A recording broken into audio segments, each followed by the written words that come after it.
من صليت بكل الأنبياء، يا من في قلبك رحمة للناس، يا من ألفت قلوبا بالإسلام، يا حبيبي يا شافعي يا رسول الله، بأمي وأبي فديتك سيدي صلاة.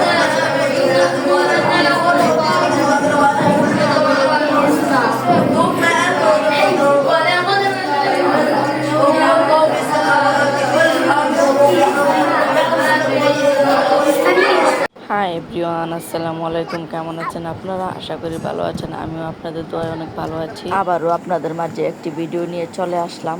আমার বাবার বাড়িতে ইফতার পার্টির আয়োজন করেছিল। পার্টিটা মোটামুটি অনেক বড়ই হয়েছিল, প্রায় 200-300 মানুষের ইফতারের আয়োজন করেছিল। যে দিন অনুষ্ঠান ছিল এর আগের দিনই আমি আমার মেয়েদেরকে নিয়ে চলে গিয়েছিলাম বাবার বাড়িতে। পার্টিটা হয়েছিল ছাদের উপর প্যান্ডেল টাঙিয়ে।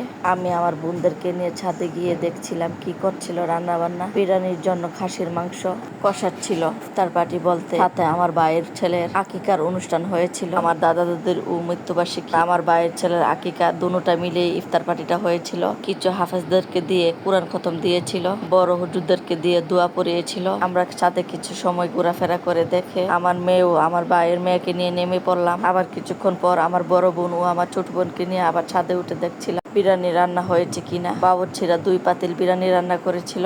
2 পাতিল বিরিয়ানি রান্না হয়ে গিয়েছে।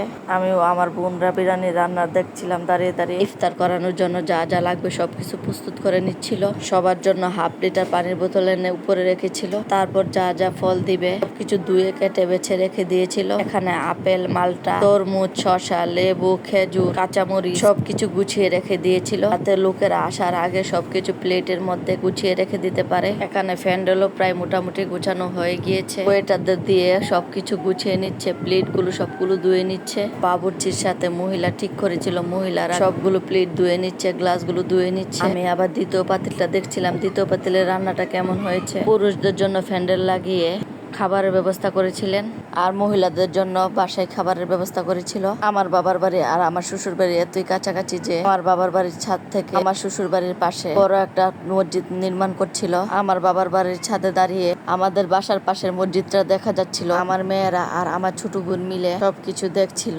লোকেরা বড় 2টা বোলের মধ্যে পাউডার দিয়ে সবগুলো প্লেট সুন্দর করে পরিষ্কার করে রেখে দিচ্ছিল। অন্যদিকে আমার মেয়েরা প্যান্ডেলের নিচে লোকদের বসানোর জন্য যে সুন্দর ব্যবস্থা করেছিল ওইখানে শুয়ে আছে, আর আমরা বোনরা মিলে সবকিছু দেখছিলাম। আমরা কিছুক্ষণ ঘোরাফেরা করে আমার মেয়েদেরকে নিয়ে আবার বাসায় চলে গিয়েছিলাম, কারণ ইফতারের আর বেশি সময় নেই। অন্যদিকে মহিলাদের ইফতার করানোর জন্য বাসায় কিছু পানির বোতল রেখে দিয়েছিল আর কিছু প্লেট রেখে দিয়েছিল, যাতে মহিলাদের ইফতার করানো যায়। অন্যদিকে ছাদের মধ্যে প্যান্ডেলের নিচে সুন্দর করে গুছাচ্ছিল। পুরো ছাদের ফ্লোরে কাপড় বিছিয়ে দিয়েছিল, যাতে সুন্দর করে লোকেরা বসতে পারে, খাওয়া দাওয়া করতে পারে। সবকিছু রেডি করে নিচ্ছিল। আমার ভাইয়ের শ্বশুর সম্পর্কে আমার তালুই, উনি লোকদেরকে বলছিল কিভাবে কি করতে হবে। অন্যদিকে মহিলাদের জন্য সব প্লেটের মধ্যে ফলমূল, খেজুর, শসা, লেবু দিয়ে সব প্লেট গুছিয়ে রাখছিল, যাতে সবাই আসলে সহজে বসে ইফতার সেরে নিতে পারে। আস্তে আস্তে সব মেহমানরা চলে আসছে। অন্যদিকে বাসায় ইফতার করানোর জন্য ছাদের মধ্যে বিরিয়ানির পাতিল, বিরিয়ানি আনানোর জন্য লোক পাঠিয়েছে, কারণ বাসায় যারা যারা থাকবে, যে মেহমানরা আসবে তাদেরকে ইফতার করানোর জন্য। ইফতারের সময় হয়ে গিয়েছে, সব পুরুষরা মিলে ইফতার সেরে নিচ্ছে। সবাই মিলে নিচে একত্রে বসে ইফতার করছিল, খুব সুন্দর লাগছিল।